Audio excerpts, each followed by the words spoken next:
Katika kuelekea maadhimisho ya siku ya wanawake duniani, yani tarehe 8 mwezi Machi 2025, kwa kuzingatia kauli mbiu ya mwaka huu ambayo ni wanawake na wasichana mwaka 2025, kuimarisha haki, usawa na uwezeshaji, nipende kutoa rai kwa wanawake wote na wasichana wote, ili kuwa sehemu ya usawa na uwezeshaji, lazima tufanye shughuli zetu ambazo ziko rasmi. Na kwa kuzingatia hilo, basi sisi kama wakala usajili wa biashara na leseni, tuko tayari kwanza kutoa elimu kwa wanawake na wasichana, ili waweze kuhakikisha wanafanya bunifu ambazo zinalenga kuleta maendeleo katika jamii, ili wanawake na wasichana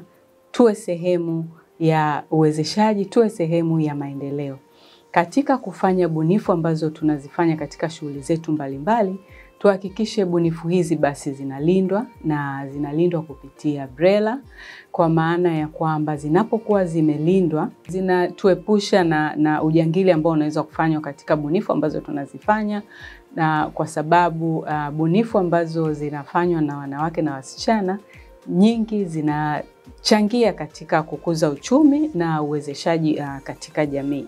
Kwa hiyo zinapolindwa, zinamhakikishia mbunifu ambaye ni mwanamke, mbunifu ambaye ni binti, mbunifu ambaye ni mjasiriamali mwanamke na binti, kuhakikisha kwamba ubunifu wake uko salama. Lakini pia kwa sababu ubunifu unapolindwa unakuwa mali kama mali nyingine, hivyo utamwezesha mwanamke huyu ambaye amefanya ubunifu au binti huyu ambaye amefanya ubunifu kupata fursa ya kuweza kutoa leseni ya matumizi ya ubunifu wake, lakini pia anaweza akapata fursa ya kuhamisha umiliki wa ubunifu wake, hivyo kumuingizia kipato. Kwa hiyo niendelee kutoa rai, sisi kama BRELA tuko tayari